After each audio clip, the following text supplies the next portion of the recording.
Le programme Ampère a été lancé en 2006 sous l'impulsion du partenariat entre Suez Environnement et le CEMAGREF. L'objectif ?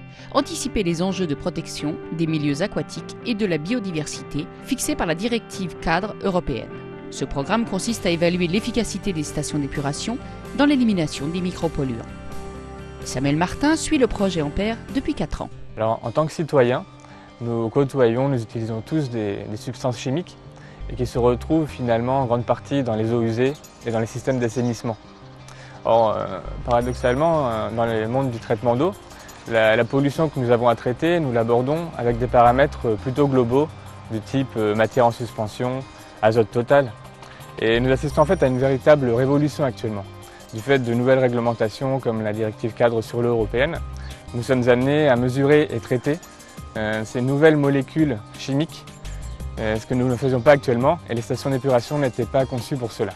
21 stations d'épuration, représentatives du parc français, ont été passées au microscope.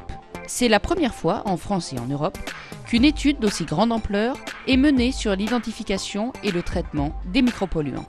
Avec plus de 2000 échantillons et près de 5000 analyses, le programme Ampère a nécessité la mise en place d'un dispositif conséquent. Il était important au niveau des opérations sur le terrain que les échantillons parviennent rapidement dans les laboratoires d'analyse. Et étant donné la grande quantité de molécules analysées, il y en avait 128 au total, il y a eu 8 laboratoires qui ont été impliqués dans ces analyses. Et donc la logistique était très importante pour permettre que ces échantillons préparés sur le terrain arrivent dans un délai de moins de 24 heures pour être préparés et analysés dans les laboratoires. Les résultats du projet Ampère sont très positifs. Alors, du projet Ampère, on peut retenir 3 principaux messages. Le premier, c'est que nous sommes capables, avec les méthodes d'analyse qui ont été développées, de mesurer ces micropolluants à des niveaux très bas en concentration, de l'ordre du nanogramme par litre.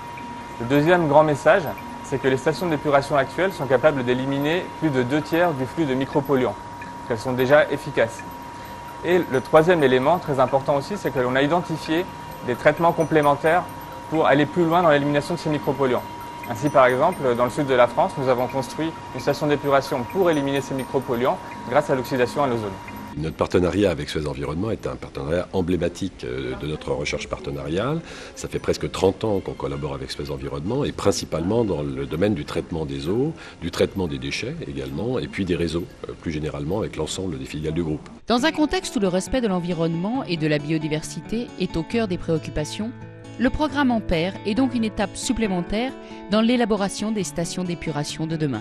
Alors, ce projet Ampère a permis en définitive de mieux préciser le rôle des stations d'épuration pour le traitement du micropolluant dans un système d'assainissement, en tant que dernier élément, dernier maillon du système avant rejet vers le milieu naturel. Et les résultats de ce projet, en fait, cette base de connaissances permet finalement de mieux accompagner les actions de réduction à la source qui restent nécessaires, que ce soit par exemple au niveau du système de production industrielle ou au niveau de la gestion des eaux pluviales.